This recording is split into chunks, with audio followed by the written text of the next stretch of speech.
Hi there. I'm Christine Dunbar from speechmodification.com, and this is my Smart American Accent Training. Welcome to our live class. We're having a bonus class today to take a look at the letter I and the sounds it makes. So lately in our Friday live question and answer classes, we've been taking a little time to look at letter sounds versus letter spelling. And this is particularly useful with vowel sounds. Of course, it's also helpful for consonant sounds as well.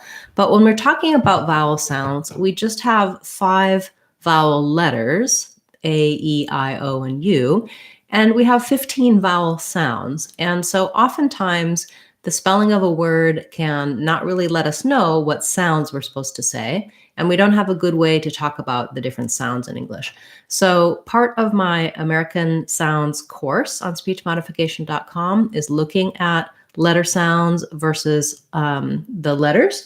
And so I'm just giving you a little bit of an introduction, and today we'll take a look at the letter I, the written letter I, and then the sounds that we often hear for letter I.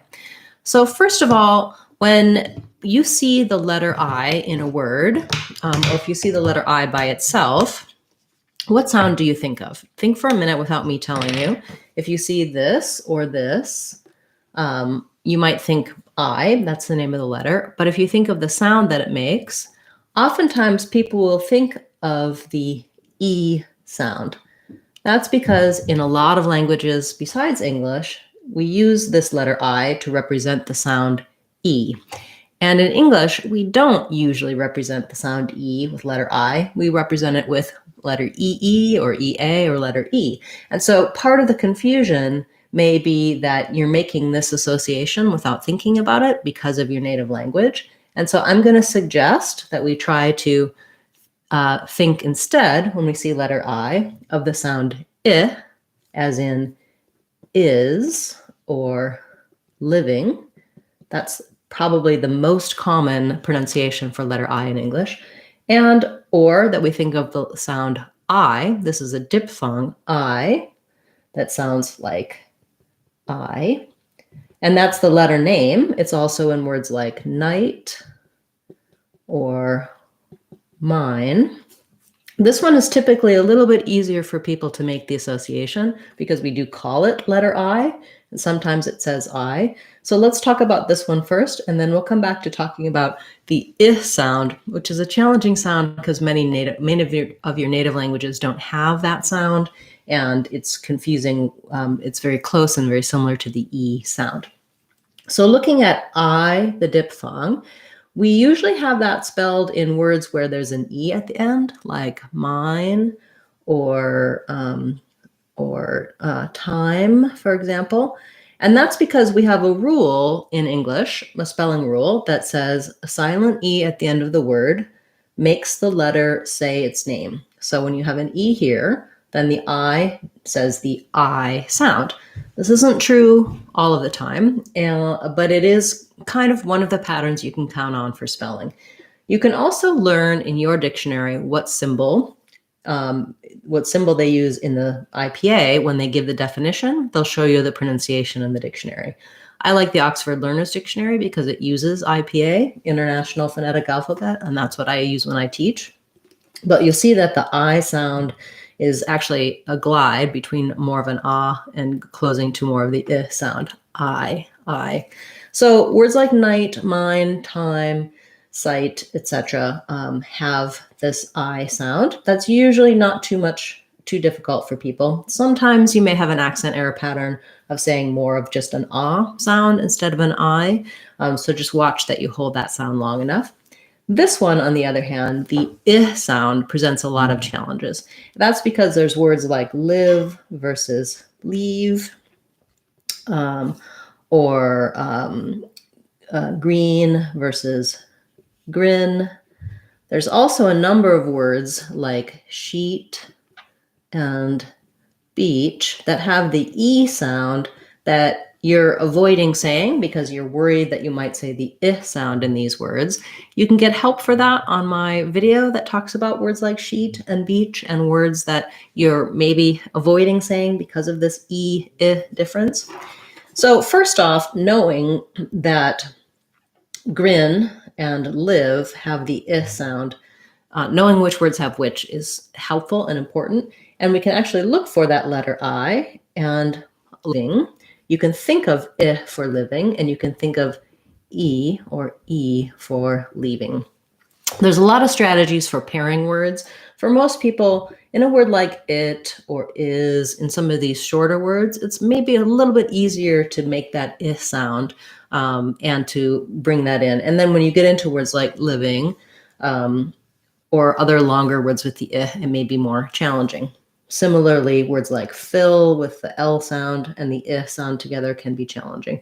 So the point of this class was to kind of get you to think differently about what you see in a written word. Think about that I sound and that letter I, how it mostly says the I sound, sometimes says the I sound. It does rarely, occasionally say the E sound. So some examples where it does say E would be at the ends of words when we have a suffix like ear, like, for example, easier. In this case, it does say E. So this word in the dictionary is going to look like this, easier. And there's two E sounds. So the more typical spelling for E is EA. And in this case, there's an exception where the letter I does say E. Also in words like easiest, where there's an IEST, this letter I does also say the E sound. So there are some longer words where you'll have the letter I saying E. Mostly in longer words, letter I is also going to say I. It's usually in an unstressed syllable that it says I sound. These are some exceptions. So there's no hard and fast rules for spelling. There are some patterns that you can learn, and you can also learn about those spelling patterns in my Sounds of English course or in my American Accent 6-week course. But for now, I think the best way to improve when it comes to the sounds that letter I makes is to work on your I sound and learn which words it's in and to be able to use that accurately. Hi, nice to see you.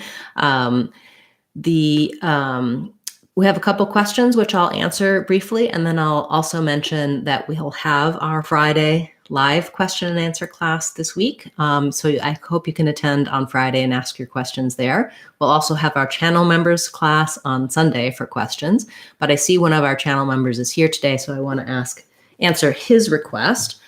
So he's asking about the word rivalry, which, boy, that's a mouthful when it comes to the R and L sounds in that word, but it fits in with the theme of today because the letter I in rivalry says the I sound. So that one is the diphthong I. So in the dictionary, you're going to see syllable stress on the first syllable, ri, vul,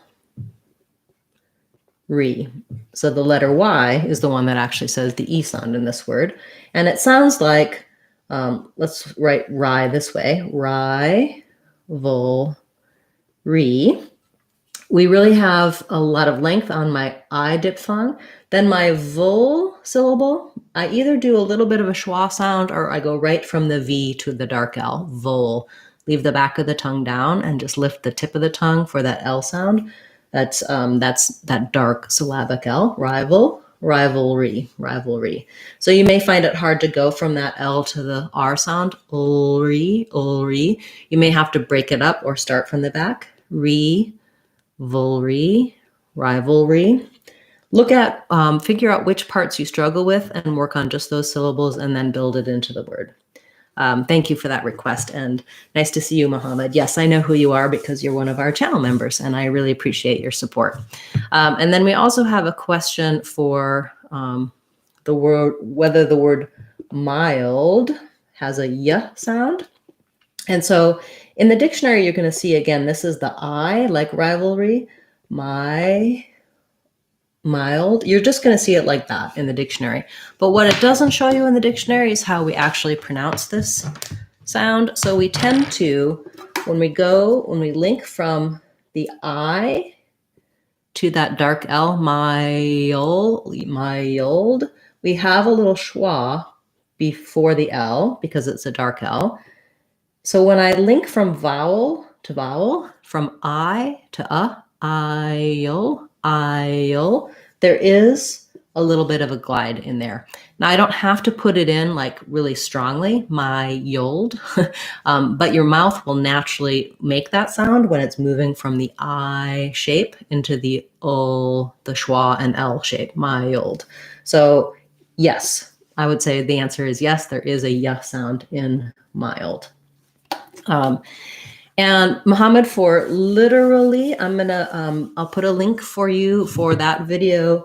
I do have a word of the day video for literally. It's spelled this way, of course, literally. It has the flap T and first syllable stress. So literally, 4 syllables. I do have a long explanation for that. So after class today, I'll put that link in the comments for this video and you can see it and check that out. And then I'll make note of your question for the word lecturer, and we'll cover that. I'll cover that in Sunday's class for the members. So channel members can make their requests at any time during the week, and then I cover those once a week on Sundays. And even if you can't attend the live class on Sunday, you can watch the rebroadcast and I'll have covered your words. So thank you for your channel membership. And those of you who are watching who are also channel members, don't forget to give me your input for what you'd like to see in our Sunday class.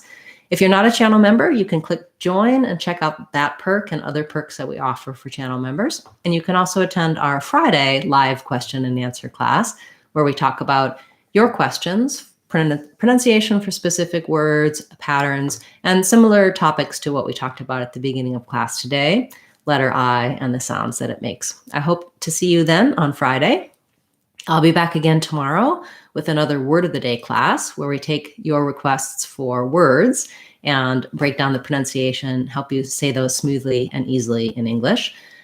Word of the Day is now also a free online course on speechmodification.com. So all of the Word of the Day videos are there. In addition, there are definitions for the words. So in our Word of the Day series on YouTube here, we're looking at pronunciation only, as well as a little bit of practice using them in some phrases. If you want to know definitions, get our free online course and you can work on vocabulary as well as pronunciation. In the beginning of class, I was talking quite a bit about my Sounds of English course, and that's available now on our website, speechmodification.com. All of our courses are now either free or on sale for under $2. So I'm trying to make them accessible to everyone so you can use these materials to learn more about the sounds of English and to improve your pronunciation quickly, smoothly, and easily using those resources. So I hope you'll check those out. I appreciate all the requests you've made for Word of the Day videos and seeing you in our Friday classes, hearing your questions. It helps me know what topics to cover next and what videos to make for you. Thanks so much for your support. I'm Christine Dunbar from speechmodification.com. Remember, if you want to sound like a native speaker, you can do it. speechmodification.com. Bye, everyone. See you tomorrow.